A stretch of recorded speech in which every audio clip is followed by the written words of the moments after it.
Mund të ma shpjegosh pak çështjen e Jezusit thot sipas historisë dhe Kuranit. Atëherë, Isai, Jezusi i biri i Merjemës, paqja dhe mëshira e Zotit qofshin mbi të, është robi i Allahut dhe i dërguari i tij. Shembulli i Isait tek Allahu është si shembulli i Ademit. Allahu i lartësuar thot në Kur'an: "Inna mathala Isa 'inda Allahi kamathali Adam, khalaqahu min turabin thumma qala lahu kun fayakun." Shembulli i Isait tek Allahu është si shembulli i Ademit. E krijoi atë nga dheu dhe i tha atij bëhu dhe ai u bë. Isai a.s. ka lindur pa baba dhe Zoti i gjithësisë ka fuqi për gjithçka. Isai a.s.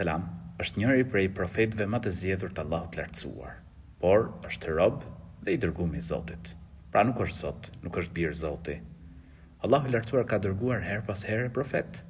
Ndërta është edhe Jezusi, Isai a.s. i cili ka përgëzuar për ardhjen e vullës së profetëve Muhammedin a.s. Allahu i lartësuar është krijuesi i gjithësisë, është një i cili meriton të adhurohet. Lem yelid wa lem yulad.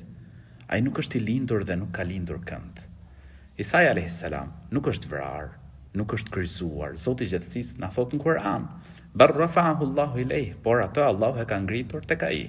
Profeti a.s. na tregon hadith se Isai do të zbresë në kohën e fundit.